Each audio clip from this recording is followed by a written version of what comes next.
معزز طلباء کرام السلام علیکم۔ 9th اردو کا پہلا سبق ہجرت نبوی، اس کے مصنف مولانا شبلی نعمانی ہیں۔ صنف سخن کے لحاظ سے دیکھا جائے تو یہ سبق مضمون بھی ہے اور اسے آپ سون عمری یا سیرت بھی کہہ سکتے ہیں۔ آئیے اس سبق کے خلاصے کو پوائنٹس کی مدد سے پڑھنے کی کوشش کرتے ہیں۔ نبوت کے 12 سال گزر چکے تھے۔ کفار مکہ کے مظالم بہت زیادہ بڑھ چکے تھے۔ وہ کوئی موقع نبی مکرم صلی اللہ علیہ وآلہ وسلم کو ستانے کا ہاتھ سے جانے نہیں دیتے تھے، حتیٰ کہ ابو جہل نے مشورہ دیا کہ نبی صلی اللہ علیہ وآلہ وسلم کو جان سے مار دیا جائے۔ اس مقصد کے لیے سارے قبائل سے ایک ایک فرد کو لیا گیا اور انہوں نے نبی مکرم صلی اللہ علیہ وآلہ وسلم کے گھر کا محاصرہ کیا۔ دوسری طرف نبی صلی اللہ علیہ وآلہ وسلم کو خداوند کی طرف سے ہجرت کا حکم مل چکا تھا۔ آپ صلی اللہ علیہ وآلہ وسلم کے پاس اس وقت کفار کی بہت زیادہ امانتیں موجود تھیں۔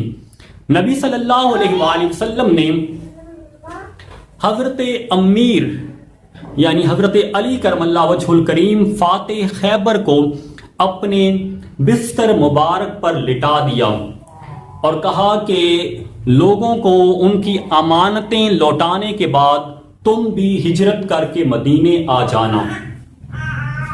نبی صلی اللہ علیہ وآلہ وسلم اپنے گھر مبارک سے نکلے تو قدرت کی طرف سے وہ سارے لوگ جو تلواریں ہاتھوں میں لیے ہوئے آپ کے گھر کا محاصرہ کیے ہوئے تھے، وہ سارے کے سارے غافل ہو گئے اور آپ حضرت ابوبکر صدیق کے گھر پہنچے۔ حضرت ابوبکر صدیق کو لے کر آپ نے غار ثور میں 3 دن اور 3 راتیں قیام کیا۔ وہاں حضرت ابوبکر صدیق کے غلام آپ کو بکریوں کا دودھ پہنچاتے رہے۔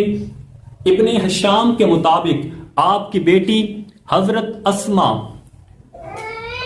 نبی مکرم صلی اللہ علیہ وآلہ وسلم کو اور اپنے ابو حضرت ابوبکر صدیق کو کھانا پہنچاتی تھی، اور حضرت ابوبکر کے بیٹے حضرت عبداللہ اہل مکہ کی خبریں پہنچایا کرتے تھے۔ غار میں ایک دفعہ یوں بھی ہوا کہ کفار بالکل قریب پہنچ گئے تو حضرت ابوبکر صدیق کچھ گھبرا گئے۔ اس وقت اللہ رب العزت نے قرآن مجید کے کلمات نازل فرمائے کہ لا تحزن ان اللہ معنا، جن کا مفہوم یہ ہے کہ ڈرو نہیں، اللہ آپ کے ساتھ ہے۔ پھر نبی مکرم صلی اللہ علیہ وآلہ وسلم اپنے پیارے دوست ابوبکر صدیق کے ساتھ غار ثور سے نکلے تو راستے میں سراقہ پیچھا کرتے نے فال نکالا کہ میں نبی صلی اللہ علیہ وآلہ وسلم پر حملہ کروں یا نہ کروں، تو فال یہ نکلا کہ تم آگے نہ بڑھو، نبی کو نقصان نہ پہنچانا، مگر کیونکہ 100 اونٹوں کا لالچ تھا وہ آگے بڑھنا شروع ہو گیا، اور جو تھوڑا سا آگے بڑھا تو اس کا گھوڑا گھٹنوں تک زمین میں دھنس گیا۔ تب اس نے توبہ کی اور نبی مکرم صلی اللہ علیہ وسلم سے درخواست کی کہ مجھے امن کی تحریر لکھ دیں۔ اس موقع پر حضرت ابوبکر صدیق نے سراقہ کو تحریر امن لکھ کے دی اور نبی مکرم صلی اللہ علیہ وآلہ وسلم نے سراقہ کو کلمہ پڑھا کر مسلمان کیا۔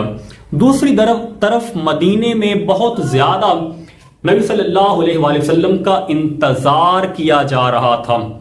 وہ لوگ صبح آتے اور دوپہر تک نبی صلی اللہ علیہ وآلہ وسلم کے راستے کو تکتے رہتے اور پھر واپس چلے جاتے۔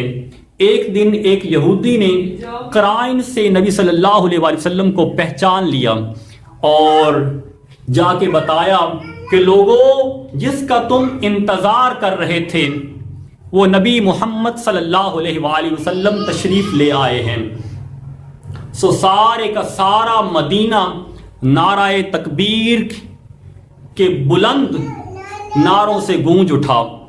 ہجرت نبوی کی اہم عبارات جو امتحان میں عموماً پوچھی جا سکتی ہیں اور پچھلے امتحانات میں بار بار آ بھی چکی ہیں، ان عبارات کی تشریح، ان کے مشکل الفاظ اور ان کو حل کرنے کا طریقہ سمجھنے کی کوشش کریں گے۔ اپنا بہت سارا خیال رکھیے گا۔ اللہ حافظ۔